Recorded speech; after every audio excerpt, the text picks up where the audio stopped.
Hello friends, welcome, नमस्कार। आज की इस वीडियो पर हम बात करने वाले हैं वैगन की उन्नत खेती की ए टू जेड संपूर्ण जानकारी, यानी उन्नत समय से लेकर वेस्ट वैरायटी तक और नर्सरी से लेकर प्लांटेशन तक, और साथ ही हम बात करने वाले हैं प्रोडक्शन से लेकर कल्टीवेशन तक की ए टू जेड संपूर्ण जानकारी। और वैगन के पौधों पर जो बांझपन आता है वह भी समस्या का समाधान मिलेगा, और साथ ही अधिक मात्रा पर फल सड़न की जो समस्या आती है उसकी भी आपको प्रॉपर एकदम कंसिस्टेंसी के साथ जानकारी मिलने वाली है। और वैगन की फसल पर आने वाली सभी समस्याओं से लेकर फंगस कीट की रोकथाम आप किस प्रकार कर सकते हैं, स्प्रे शेड्यूल से लेकर खाद के डोज तक एवं लागत से लेकर आमदनी तक के ऊपर हम इस वीडियो पर बात करने वाले हैं। और जो बैक्टीरिया विल्ट आता है, उकठा रोग आता है, उसकी हम कैसे रोकथाम कर सकते हैं। और फर्स्ट हार्वेस्टिंग, फर्स्ट पहली तोड़ाई हमको कितने दिनों पर करनी चाहिए। और साथ ही हम बात करेंगे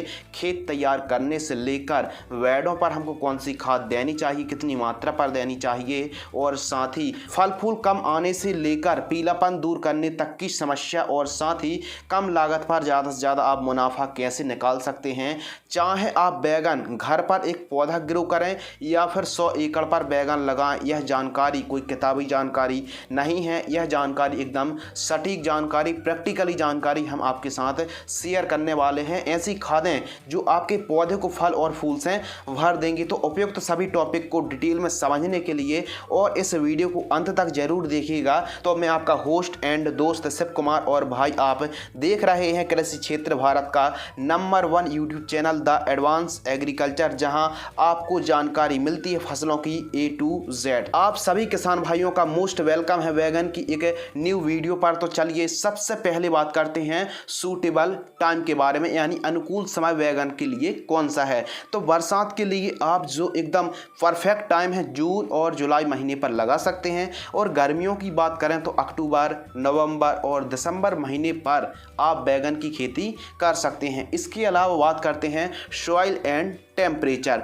तो बैगन की खेती काली मिट्टी, पीली मिट्टी, लाल मिट्टी, काली दोमट, चिकनी दोमट, हैवी एवं हल्की मिट्टी पर जिसका मृदा का पीएच वैल्यू 5.5 से 7.5 के आसपास पीएच वैल्यू हो, और उपयुक्त जीवाश्म पदार्थ वाली मिट्टी पर आप बैगन को सफलतापूर्वक उगा सकते हैं, प्रोडक्शन ले सकते हैं। और जो सॉइल है, मिट्टी है, जितनी ज़्यादा पानी को सोखने की धारणा क्षमता होगी, यानी वाटर होल्डिंग कैपेसिटी जितनी ज़्यादा होगी, उतना ही अच्छा हमको जो हम न्यूट्रिएंट देंगे उनका फायदा होने वाला है। बात करते हैं टेम्परेचर के बारे में। तो जो वैगन की फसल है इसके लिए न्यूनतम तापमान 14 डिग्री सेल्सियस से 15 डिग्री सेल्सियस के टेम्परेचर के आसपास आवश्यकता पड़ती है, और अधिकतम 35-36 डिग्री सेल्सियस टेम्परेचर इस फसल के लिए बेस्ट है। ब्रिंजल में ज़रूरत से ज़्यादा यदि गर्मी हो या फिर ठंड हो तो यह काफ़ी ज़्यादा नुकसानदायक है। तो अधिक तापमान में फल फूल ड्रॉप होने की समस्या रहती है, वर्निंग की समस्या आती है, और फसल भी कमजोर पड़ जाती है। और न्यूनतम तापक्रम की दशा पर या फिर ठंडियों के दिनों पर पाला लग जाता है, तो उसको कम करने के लिए, रोकथाम तो नहीं बोलेंगे, लेकिन पाला को कम करने के लिए रात में स्प्रिंकलर से सिंचाई करना चाहिए, और सल्फर पाउडर फार्म वाली की आपको डस्टिंग करना चाहिए। खेत के चारों ओर रात में आपको धुआं करना चाहिए, और सुबह हल्की सिंचाई आपको ड्रिप में 40-45 मिनट तक करना चाहिए। और बेकाबू ठंड से फसल को आप ना बचा पाएं तो बैगन पर आपको टॉनिक का स्प्रे करना चाहिए, जिससे पत्तियां, ब्रांचेस जल्दी से जल्दी बढ़वा लें। और टॉनिक जैसे ईशाबियोन है, मैकेरीना है, क्वांटिस जैसे किसी भी एक प्लांट ग्रोथ प्रमोटर को, एक टॉनिक को आपको स्प्रे करना चाहिए सिंचाई करके, और निंदाई गुड़ाई करना चाहिए। जो हमारी फसल है, ठंड लग चुकी है, पाला लग चुका है, तो वह जल्दी से जल्दी रिकवर हो जाए। इसके अलावा बात करते हैं फार्म प्रिपरेशन के बारे में। तो खेत की तैयारी किस प्रकार करनी है, जरूरी बिंदुओं पर हम बात करने वाले हैं। तो खेत की तैयारी, सबसे पहले तो खेत के चारों तरफ साफ सफाई होना बहुत ही जरूरी है, एवं नीलगाय एवं अन्य पशुओं को फसल से सुरक्षा प्रदान करने के लिए पूरे खेत पर एकदम फेंसिंग सुरक्षा होना बहुत ही जरूरी है। सबसे पहले गहराई में चलने वाले हल से, यानी खेत की जुताई, फील्ड प्लाविंग, प्लाउ से खेत की पहली प्लाविंग कराएं। कुछ इस प्रकार मिट्टी को पलटने वाले कृषि यंत्रों से आपको खेत की तैयारी कराना है।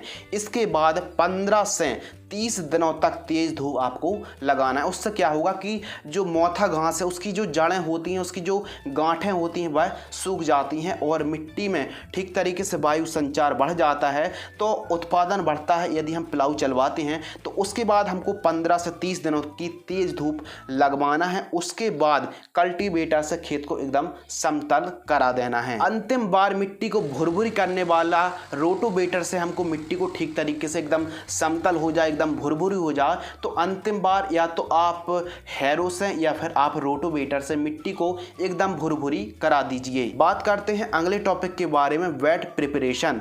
तो बेड तैयार करने से पहले काफ़ी महत्वपूर्ण है और निश्चित कर लीजिए कि बेड से बेड की दूरी, बेड की ऊंचाई, बेड की चौड़ाई कितनी रखनी है, यह काफ़ी महत्वपूर्ण है। तो बात करते हैं बेड से बेड की जो हमको दूरी रखनी है वो रखनी है बैगन की फसल पर 2.5 फीट एवं बेड की चौड़ाई हम रख सकते हैं 2.5 से 3 फीट। बेड की ऊंचाई कम से कम 1 फीट आपको रखनी चाहिए, यह जरूरी है। तो यह है बेड मेकर, जिसे बेड राइजर के नाम से भी जानते हैं। सबसे पहले हाफ बेड बनवाइए, उसके ऊपर बेसल डोज दीजिए। बेसल डोज 3, 4, 5 खादों का कॉम्बिनेशन करके देते हैं, जिससे हमारी फसल पर जो प्रारंभिक न्यूट्रिएंट है वो आसानी से प्राप्त हो जाएं। तो basal dose 35 kilogram DAP, 50 kilogram आपको single super phosphate powder form वाली और आपको 25 kilogram MOP muriate of potash को ठीक तरीके से मिश्रण तैयार करके बेड के ऊपर दीजिए एवं देसी खाद यानी गोबर की 3 से 4 ट्राली बेड के ऊपर कुछ इस प्रकार आप ऊपरी सतह पर देकर दोबारा बेड मेकर या फिर बेड राइजर से बेड तैयार कराएं। अब हमारी बेड एकदम पूरी तरह तैयार हो चुकी हैं। नेक्स्ट और अगला टॉपिक, मल्चिंग पेपर। तो बैगन की फसल पर मल्चिंग पेपर कितनी माइक्रोन का लगाएं, यह सवाल हर एक किसान भाई के मन में बना रहता है। तो बैगन की फसल लॉन्ग टर्म क्रॉप है, जिसे यदि आप ठीक तरीके से देख रेख करते हैं, कीटों से रोकथाम और समय समय पर फर्टिगेशन का शेड्यूल एकदम फाइनल रखते हैं, एकदम सही रखते हैं, तो यह फसल 8 से 9 महीने क्रॉप चलती है। तो हमको एक अच्छी क्वालिटी वाला मल्चिंग पेपर लगवाना है। तो आपको बैगन की फसल पर 25 से 30 माइक्रोन का मल्चिंग पेपर आप लगवा सकते हैं, ऊपर से सिल्वर और नीचे से ब्लैक। वैसे तो मार्केट में मल्चिंग पेपर डिफरेंट कलर पर उपलब्ध है, लेकिन जो ऊपरी सतह मल्चिंग पेपर की होती है सिल्वर रंग, वो सूरज की किरणों को रिफ्लेक्ट करती है और जो ब्लैक होती है वह एब्जॉर्ब करती है। तो जो ऊपरी साइड सिल्वर और नीचे साइड ब्लैक होता है, ऐसे मल्चिंग पेपर को आप जिसकी मोटाई 25 से 30 माइक्रोन हो, मल्चिंग पेपर को आप लगा सकते हैं। इसके अलावा बात करते हैं नेक्स्ट टॉपिक, प्रति एकड़ सीड्स की ज़रूरत। तो हमको 1 एकड़ पर 80 ग्राम से लेके 100 ग्राम प्रति एकड़ की दर से सीड्स की आवश्यकता पड़ती है यदि हम नर्सरी तैयार करते हैं तो। इसके अलावा पर एकड़ प्लांट रिक्वायरमेंट, यानी 1 एकड़ पर कितने पौधे लगते हैं। यदि आप सिंगल लाइन पर पौधे से पौधे का जो डिस्टेंस है 1.5 फीट रख रहे हैं और सिंगल लाइन पर प्लांटेशन कर रहे हैं, तो 1 एकड़ पर 7,000 से लेके 8,000 पौधे के आसपास की हमको ज़रूरत पड़ने वाली है। इसके अलावा बात करते हैं इम्प्रूव हाइब्रिड वैरायटी। तो जो वैरायटी हैं निर्भर करती हैं कि जो आपका मार्केटिंग है, मार्केटिंग में कौन से वैगन की ज़्यादा डिमांड है, क्योंकि यह कलर पर, साइज पर और मार्केट के हिसाब से ही आपको वैरायटी का चयन करना चाहिए। VNR की उत्कल, जिसका रंग वैगन का सफ़ेद होता है।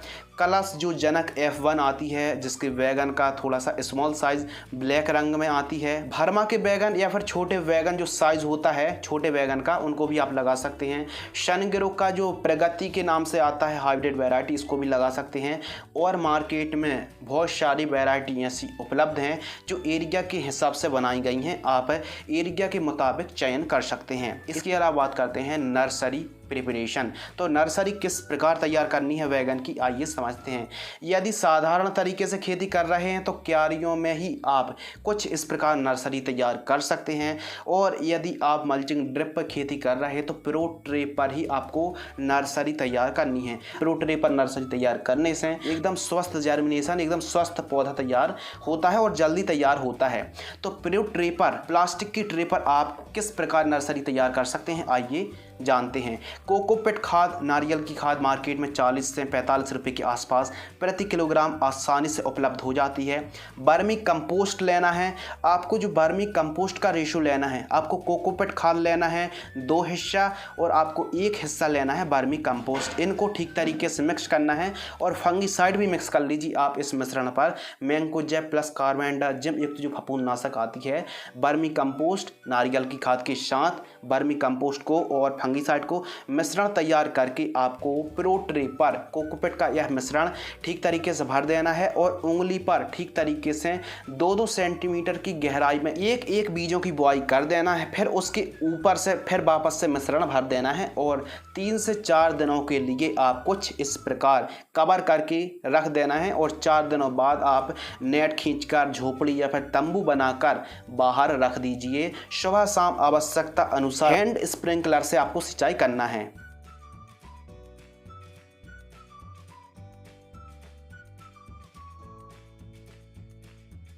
यदि बैगन की नर्सरी पर कीटों का प्रकोप देखने के लिए मिले तो आपको 10 से 12वें दिन इमिडाक्लोप्रिड 17.8% EC इंसेक्टिसाइड 15 लीटर पानी में 5 ml की दर से स्प्रे कर सकते हैं, या फिर ऑर्गेनिक तरीके से आप नीम ऑयल को भी 15 लीटर पानी में 20 ml की दर से स्प्रे कर सकते हैं। और यदि बैगन की नर्सरी पर पत्तों पर कोई स्पॉट बन रहे हैं, कोई दाग धब्बे दिख रहे हैं या फिर सूख रही है, मुरझा रही है, फंगस का अटैक है, तो आप साफ पाउडर को भी 15 लीटर पानी में 15 ग्राम की दर से स्प्रे कर सकते हैं। और आपको नर्सरी पर एक स्प्रे 14 से 15वें दिन करना है। NPK घुलनशील खाद 19-19-19 का आपको 15 लीटर पानी में 15 ग्राम की दर से स्प्रे कर दीजिए, जिससे बढ़वार पीलापन की समस्या नहीं आएगी और फंगस कीट भी नहीं लगेंगे। इस विधि से आप 18 से 22 दिनों पर एकदम स्वस्थ नर्सरी कम दिनों पर तैयार कर सकते हैं। और जब नर्सरी 3 से 4 इंच की हो जाए तो हमको ट्रांसप्लांट कर देना चाहिए। अब हमारी नर्सरी पूरी तरह तैयार हो चुकी है। बात करते हैं अगले टॉपिक के बारे में, प्लांट ड्रेंचिंग। तो स्वस्थ ग्रोथ के लिए, ठीक तरीके से बढ़वार के लिए पौधे की ड्रेंचिंग करना जरूरी है। फर्स्ट ड्रेंचिंग 2 से तीसरे दिन करना है। आपको 400 लीटर पानी लेना है और 400 लीटर पानी में ह्यूमिक एसिड लेना है 500 ग्राम। उसके साथ घुलनशील खाद NPK 19-19-19 1 किलोग्राम। इन दोनों को ठीक तरीके से मिक्स करके आपको जड़ों के पास ड्रेंचिंग कर देना है। सेकेंड ड्रेंचिंग आप चाहें तो 5 से 6वें दिन रोपाई से 400 लीटर पानी में लिक्विड ट्राइकोडर्मा 500 ml 400 लीटर पानी में घोलकर प्रति एकड़ की दर से जड़ों के पास कुछ इस प्रकार आप ड्रेंचिंग कर सकते हैं। थर्ड ड्रेंचिंग 10 से 12वें दिन ट्रांसप्लांट से 400 लीटर पानी के साथ आपको लेना है वाविस्टिन कार्बेंडाजिम 50% 500 ग्राम और 1261 NPK घुलनशील खाद 1 किलोग्राम।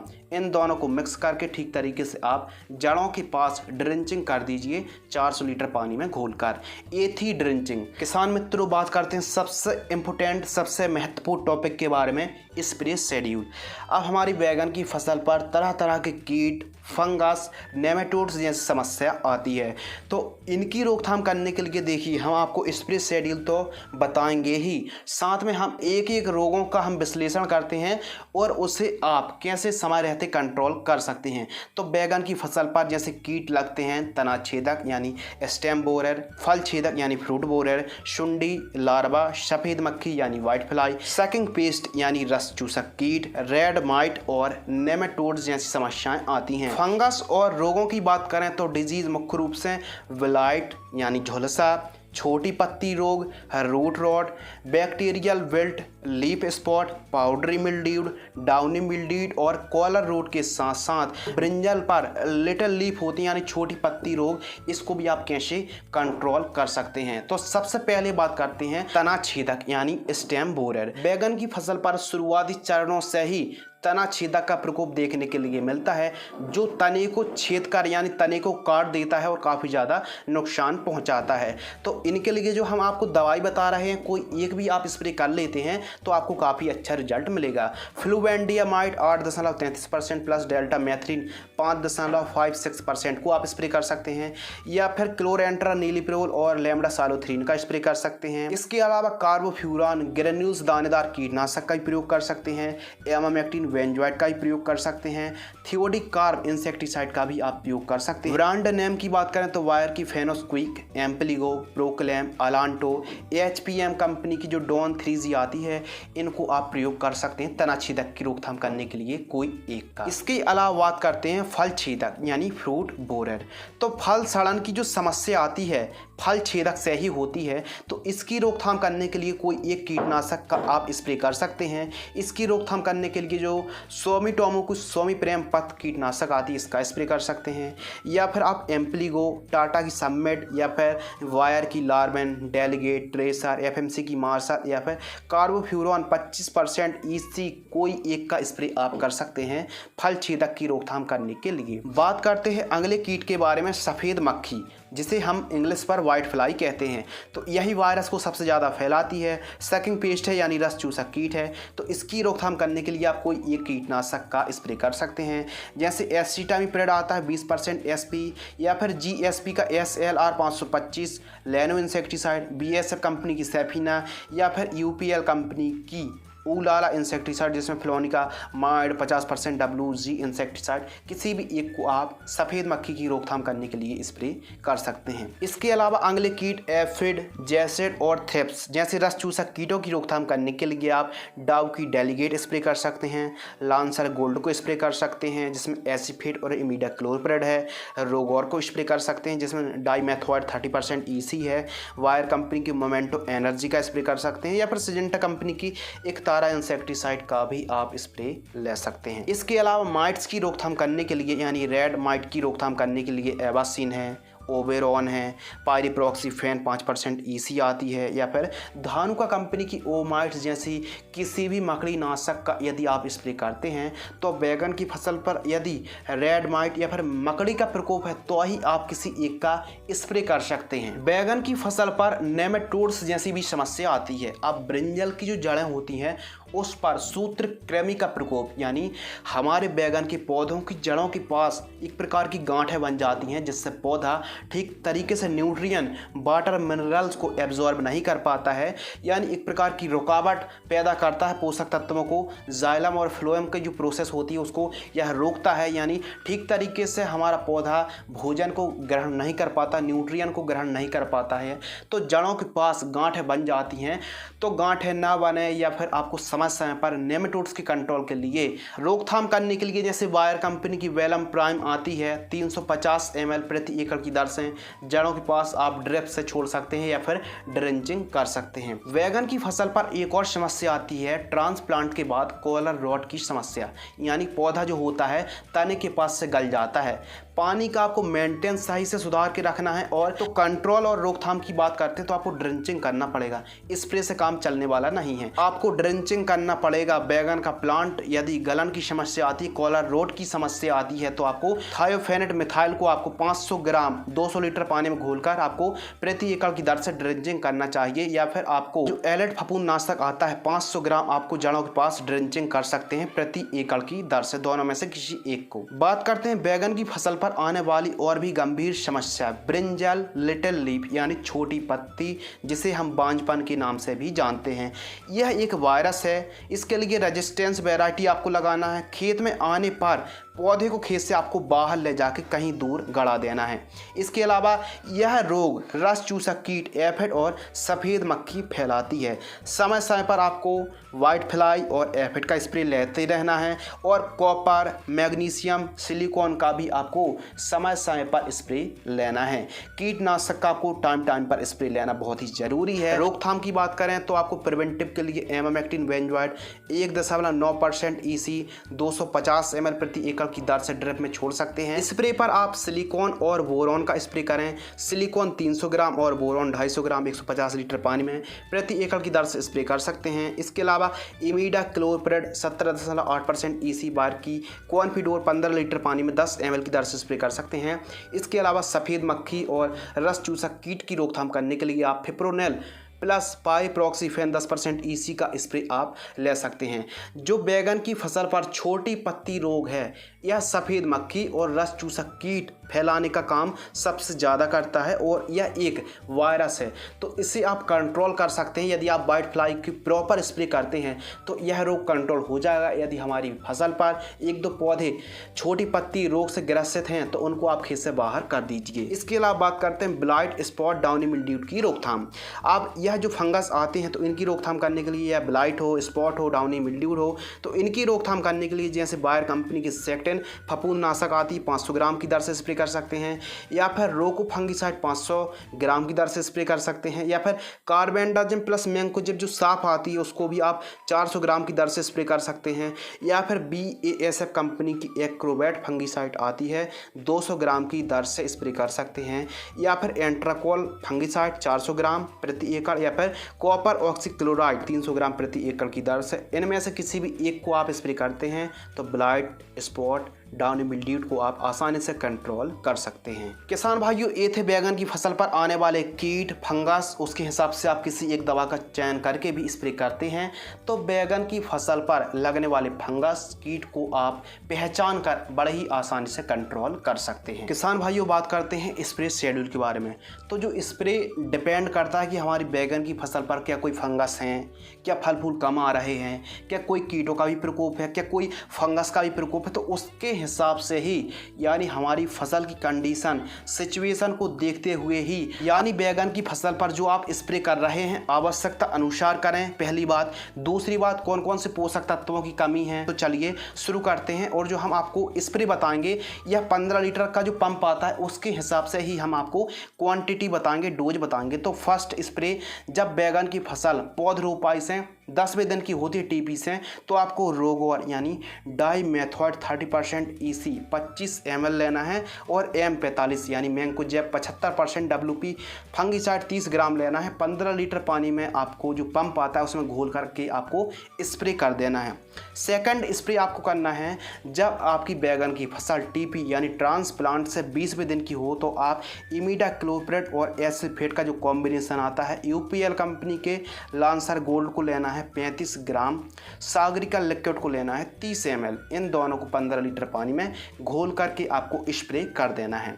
इसके अलावा थर्ड स्प्रे, तो तीसरा स्प्रे आपको करना है बैगन की फसल जब ट्रांसप्लांट से 30 दिन की आसपास की हो गई हो, तो पॉलीट्रिन 44 EC यानी प्रोफेनोफॉस 40% प्लस साइपरमेथ्रिन 4% EC का जो कॉम्बिनेशन आता है इसको लेना है आपको 30 ml, और इसके साथ आपको मिक्स करना है कार्टॉप हाइड्रोक्लोराइड 25 ग्राम और UPL कंपनी की साफ कार्बेंडाजिम प्लस मैंकोजेब एक तो जो फफूंदनाशक आती है 30 ग्राम। इन दोनों को तीनों को मिक्स करना है और आपको 15 लीटर की दर से ठीक तरीके से घोल करके छिड़काव कर देना है। बैगन की फसल पर फोर्थ स्प्रे, 40 दिन के आसपास की जब बैगन की फसल हो ट्रांसप्लांट से, तो वायर कंपनी की फेनस क्विक इंसेक्टिसाइड जिसमें फ्लुवेंडियामाइड है और डेल्टा मैथ्रीन है 10 ml लेना है, और सजेंटा कंपनी की क्वांटेस प्लांट ग्रोथ प्रमोटर आती है 40 ml 15 लीटर पानी में घोल करके आपको स्प्रे कर देना है। इसके अलावा फिफ्थ स्प्रे, तो पांचवी स्प्रे जब ट्रांसप्लांट से बैगन की फसल लगभग 50 दिन के आसपास की हो, तो एक टॉनिक लेना है टाटा की बहार टॉनिक 30 ml, और धानुका की जो कॉनिका आती है 40 ग्राम लेना है। तो और उसके साथ आपको एमामेक्टिन बेंजोएट 5% SG 8 ग्राम प्रति पंप 15 लीटर पानी में घोल करके आपको स्प्रे कर देना है। सिक्स स्प्रे पर, छठवें स्प्रे पर 60 दिन की जब फसल होती है, तो BASF कंपनी की सेफिना 35 ग्राम, कॉन्फिडोर 10 ml और M45 फंगिसाइड 40 ग्राम, इन तीनों को मिक्स करके 15 लीटर पानी में आप स्प्रे कर सकते हैं। बैगन की फसल पर सातवां स्प्रे 70 दिन की फसल होने पर मेलोडी ड्यू फंगिसाइड 30 ग्राम, डाव की डेलीगेट 15 ml और टाटा की बहार 30 ml 15 लीटर पानी में घोल करके आप स्प्रे कर सकते हैं। आठवां स्प्रे 80वें दिन सिलिकॉन न्यूट्रियन 30 ग्राम, बोरॉन B20% वाली 20 ग्राम, एमामेक्टिन बेंजोएट 5% SG 10 ग्राम, इन तीनों को मिक्स करके 15 लीटर पानी में घोल करके आप स्प्रे कर दीजिए। बैगन की फसल पर 9th स्प्रे 90 दिन की फसल होने पर टाटा की सबमेट 6 ml और स्वाधीन फंगिसाइड टेबुकोनजोल और सल्फर का जो कॉम्बिनेशन आता है 40 ग्राम लेना है, और प्लानोफेक्स जो अल्फा नेफ्थिल एस्टिक एसिड है 3 ml लेना है, 15 लीटर पानी में घोलकर स्प्रे आप कर सकते हैं। बैगन की फसल पर 10वां स्प्रे। जब हमारी बैगन की फसल ट्रांसप्लांट से 100 दिन के आसपास की होती है तो रोगोर यानी डाइमेथॉड 30% EC 30 ml, एमामेक्टिन वेंजॉइट यानी प्रोक्लेम 10 ग्राम, टाटा की ताकत फंगिसाइड 40 ग्राम 15 लीटर पानी में घोल करके आपको स्प्रे कर देना है। जब हमारी बैगन की फसल 110 दिन की होती है तो 11वां स्प्रे करना चाहिए। FMC की वैनबिया इंसेक्टिसाइड 15 ml, जिसमें सयंत्र नीलिप्रोल है 15 ml लेना है।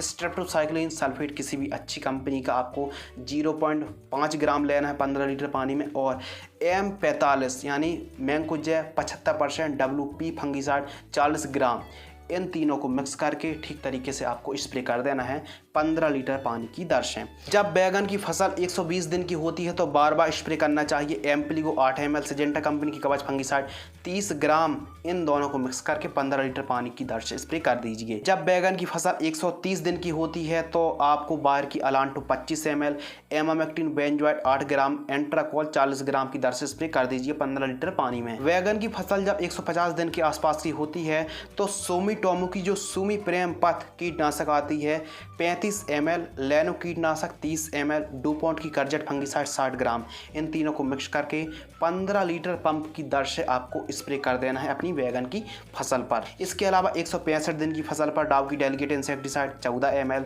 इकतारा इंसेक्टिसाइड 8 ग्राम, BASF कंपनी की कैब्रिटॉप फंगिसाइड 35 ग्राम लेना है। इन तीनों को मिक्स करके 15 लीटर पंप पर आपको स्प्रे कर देना है।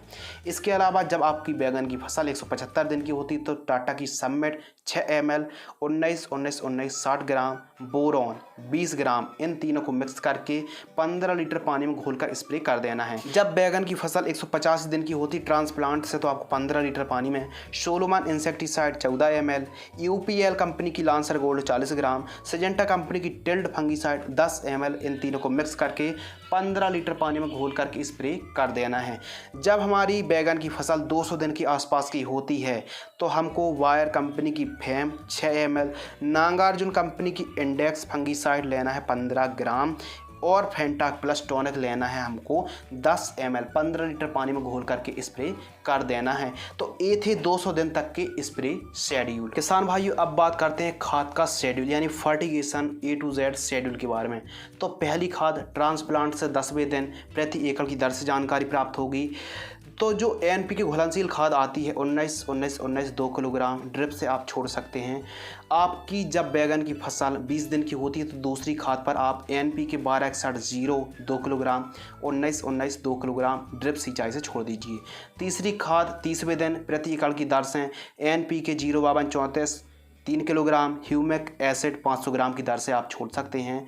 इसके अलावा 40 दिन की फसल होने पर फोर्थ खाद ट्रांसप्लांट से 40 दिन की फसल पर प्रति एकड़ की दर से 174403 किलोग्राम ग्रेन्यूल्स माइक्रो न्यूट्रिएंट 250 ग्राम की दर से आप छोड़ सकते हैं। इसके अलावा बैगन की फसल ट्रांसप्लांट से 50 दिन की होती है तो आपको प्रति एकड़ की दर से magnesium sulphate 3 kilogram, ammonium sulphate 3 kilogram drip से आप छोड़ सकते हैं। छठवीं खाद 60वें दिन प्रति एकड़ की दर से ड्रिप से आप NPK 13045 5 किलोग्राम, NPK 1261 2 किलोग्राम प्रति एकड़ की दर से छोड़ सकते हैं। लगभग बैगन की फसल ट्रांसप्लांट से 70 दिन की होती है तो NPK 1340 4 किलोग्राम, ह्यूमिक एसिड 500 ग्राम प्रति एकड़ की दर से ड्रिप में आप छोड़ सकते हैं। बैगन की फसल ट्रांसप्लांट से जब 80 दिन के आसपास की होती है तो कैल्शियम नाइट्रेट 6 किलोग्राम, बोरॉन भी 20% वाली 300 ग्राम ड्रिप सिंचाई से छोड़ सकते हैं, इन दोनों को मिक्स करके। इसके अलावा 90 दिन के आसपास की होती है तो प्रति एकड़ की दर से NPK 0050 6 किलोग्राम आप छोड़ सकते हैं। जब बैगन की फसल ट्रांसप्लांट से लगभग 100 दिन के आसपास की होती है तो माइक्रो न्यूट्रिएंट खाद 1 किलोग्राम, 05234 4 किलोग्राम, इन दोनों को मिक्स करके ड्रिप सिंचाई से आप छोड़ सकते हैं, जड़ों के पास दे सकते हैं। जब बैगन की फसल 110 दिन के आसपास की होती है तो ferrous sulphate 1 kilogram, magnesium sulphate 4 kilogram प्रति एकड़ की दर से आप छोड़ सकते हैं। जब हमारी बैगन की फसल 120 दिन के आसपास की होती है तो 0050 यानी पोटेशियम सल्फेट 5 किलोग्राम और सिलिकॉन न्यूट्रिएंट जेलेटेड सिलिकॉन 500 ग्राम, इन दोनों को मिक्स करके ड्रिप में आप छोड़ सकते हैं। जब हमारी बैगन की फसल 125 दिन के आसपास की होती है तो केवल और केवल लिक्विड ट्राइकोडर्मा फंगस को आप छोड़ सकते हैं, जो मित्र फंगस है। 500 ml प्रति एकड़ की दर से ड्रिप से आप छोड़ सकते हैं। जब हमारी बैगन की फसल 135 दिन के आसपास की होती है तो हमको प्रति एकड़ की दर से कैल्शियम नाइट्रेट 4 किलोग्राम प्रति एकड़ की दर से जड़ों के पास दे सकते हैं। जब हमारी बैगन की फसल लगभग 145 दिन की होती है तो 13-0-45 घुलनशील खाद 5 से 6 किलोग्राम प्रति एकड़ की दर से छोड़ सकते हैं। बैगन की फसल जब लगभग 155 दिन के आसपास की होती है तो 0-52-34 घुलनशील खाद 6 किलोग्राम, ह्यूमिक एसिड 500 ग्राम प्रति एकड़ की दर से आप छोड़ सकते हैं। इसके अलावा जब 165 दिन के आसपास की क्रॉप होती है तो 0-0-50 6 किलोग्राम और घुलनशील SOP 3 किलोग्राम प्रति एकड़ की दर से आप छोड़ सकते हैं। जब बैगन की फसल ट्रांसप्लांट से 175 दिन के आसपास की होती है तो NP घुलनशील खाद 12-61-0 4 किलोग्राम और वाइट पोटास 3 किलोग्राम प्रति एकड़ की दर से आप छोड़ सकते हैं। जब बैगन की फसल 185 दिन के आसपास की होती है तो वायर कंपनी की जो वेलम प्राइम आती है नेमेटोड्स की रोकथाम करने के लिए 400 ml प्रति एकड़ की दर से आप छोड़ सकते हैं ड्रिप से। इसके अलावा जब हमारी बैगन की फसल ट्रांसप्लांट से 200 दिन की होती है तो 0-0-50 5 किलोग्राम, चेलेटेड कैल्शियम 250 ग्राम, ह्यूमिक एसिड 500 ग्राम, इन तीनों को मिक्स करके प्रति एकड़ की दर से ड्रिप सिंचाई से आप छोड़ सकते हैं। ये थे fertigation A to Z schedule. आवश्यकता अनुसार कब कौन से न्यूट्रिएंट की कितनी मात्रा पर आवश्यकता पड़ रही है, यानी अपनी फसल का मुआयना करके आवश्यकता अनुसार ही आपको फर्टिगेशन शेड्यूल बनाना है, जिससे आपको कम खर्च पर ज़्यादा से ज़्यादा उत्पादन आप ले सकते हैं। बात कर लेते हैं फर्स्ट हार्वेस्टिंग। तो बैगन की जो हार्वेस्टिंग होती है 55 दिनों के आसपास डिपेंड करती है वैरायटी पर भी। वैसे ओवरऑल देखा जाए तो पहली जो हार्वेस्टिंग है 55 दिनों के आसपास तुड़ाई करने के लिए मिलती है। बात करते हैं उत्पादन। तो जो उत्पादन होता है यह भी काफ़ी ज़्यादा वैरायटी पर, फर्टिगेशन पर और देखरेख पर निर्भर करता है। यदि ओवरऑल देखा जाए तो 150 से 170 टन के आसपास पर एकड़ यील्ड आती है, यानी प्रति एकड़ की दर से उत्पादन होता है। बात करते हैं लागत और आमदनी के बारे में। यदि आप एक न्यू और युवक किसान हैं तो आपको नेक्स्ट ईयर से जो खर्च बचने वाला है, जैसे आपको ड्रिप का नेक्स्ट ईयर से खर्च बच जाएगा, फिल्टर का खर्च बच जाएगा और काफ़ी ज़्यादा जो अनुभव है वो भी आपको काम में आने वाला है। यानी आप नए हैं तो आपको खर्च भी काफ़ी ज़्यादा हो सकता है। वैसे ड्रिप का खर्च 40,000 के आसपास, मल्चिंग का खर्च 12-13 हज़ार रुपये के आसपास प्रति एकड़ की दर से, और खादें हैं जो ओवरऑल देखा जाए तो हर फसल पर आपको लगने ही वाली हैं तो 1.5 लाख पर आपको 1 एकड़ का खर्च आने वाला है। और सभी लागत को काट कर जो आमदनी है आप 1.5 लाख से 2 लाख रुपए आप 1 एकड़ से बड़े ही आसानी से कमा सकते हैं। और इसका थोड़ा सा मार्केटिंग भी डिपेंड करता है कि आप उन्हीं वैरायटी का चयन करें जो आपकी मार्केटिंग में जो वैरायटी अच्छी चले, उन्हीं वैरायटी को आपको लगाना है। 10 रुपये, 15, 20, 25 रुपये kg के आसपास का रेट हमको मिल जाता है। थोड़ा सा आप अर्ली फार्मिंग भी कर सकते हैं, यानी समय से पहले आप बैगन को निकालते तो अभी आपको अच्छा रेट मिलने वाला है। और खरपतवार निकालने वाले यंत्रों से आप समय समय पर कचरे को बाहर निकालते रहिए और समय समय पर आप चाहें तो दोनों बेडों पर जुगाड़ अपना कर भी आप खरपतवार नाशक का स्प्रे कर सकते हैं। ग्लाइफोसेट का फल अच्छे तरीके से स्ट्रॉन्ग और मैच्योर हो जाए तभी आपको तुड़ाई करना चाहिए। आवश्यकता अनुसार ही हमको न्यूट्रिएंट की, पोषक तत्वों की, खादों की, दवाइयों का स्प्रे और इस्तेमाल करना चाहिए। इसके अलावा यदि आप कुछ ज़्यादा ही बड़ी मात्रा पर बैगन की खेती कर रहे हैं तो पहले मिट्टी की जांच यानी सॉइल टेस्ट जरूर करा लीजिए। उससे ये पता चल जाएगा कि जो आपकी मिट्टी है कौन से पोषक तत्व पहले से कितनी मात्रा पर अवेलेबल हैं, उपलब्ध हैं।